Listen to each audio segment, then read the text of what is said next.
आई वडील मुलगा, बरोबर आहे ना. हे कुटुंब आहे, तुमचं कुटुंब असतं तसंच ही मेटाफर आहे. आणि या स्पिरिच्युअलिटी मध्ये पण वापरला जातो father, mother and child. Okay.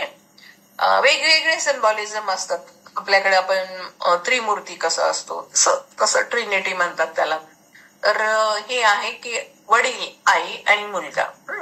प्रत्यक्षात ते कसं आपण गुंफायचं ते याच्यासाठी आज आपण बघणार आहोत की ह्या 3 स्टेट आहेत त्या मनाच्या स्टेट आहेत. 3 स्टेट आहेत. कशाच्या स्टेट आहेत? मनाच्या स्टेट. आई नावाची स्टेट, वडील नावाची स्टेट आणि मूल नावाची स्टेट आणि फायनल स्टेट आहे जी डिव्हिनिटी आहे.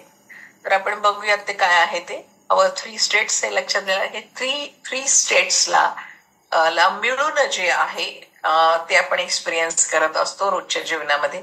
आणि ह्या 3 स्टेट्स आहेत त्या आपल्याला वापरायच्या आहेत हिलिंग करताना किंवा हे होपोनोपोनोचं टेक्निक वापरताना. ओके.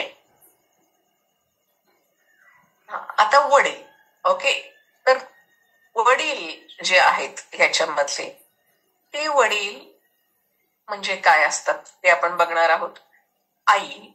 आई म्हणजे नक्की काय आहे? तर आई आहे ही आहे कॉन्शियस माइंड. पुनाच्या भाषेत उहाने त्याला शब्द आहे. आवर उहाने. लक्षात ठेवायचं असेल तर ठेवा, नाही ठेवलं तरी चालेल. तर जी आई आहे ती कॉन्शियस माइंड.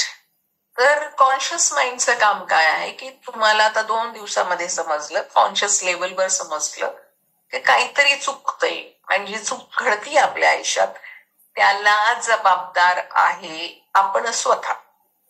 ही कॉन्शियसली तुम्ही स्वीकारलं म्हणजे कॉन्शियस माइंडला काय होतं, समजतं. कॉन्शियस माइंडला हे समजतं की गोंधळ कुठं आहे. म्हणून कॉन्शियस माइंड, आपण सबकॉन्शियस माइंडचा खूप रोल ग्लोरीफाय करतो की सबकॉन्शियस माइंडकडे एवढी पॉवर आहे आणि तो तुमच्या आयुष्यामध्ये power of subconscious mind Joseph मर्फीचं पुस्तक जगप्रसिद्ध आहे. आजही बेस्ट सेलिंग ते पुस्तक असण्याचं कारण हे आहे की लोकांना ती फार ग्लॅमरस कल्पना वाटते आणि ते खरं पण आहे. परंतु ह्या सगळ्या ह्याच्यामध्ये आपण काय करतोय की कॉन्शियस माइंडचं महत्व कमी करतोय. कॉन्शियस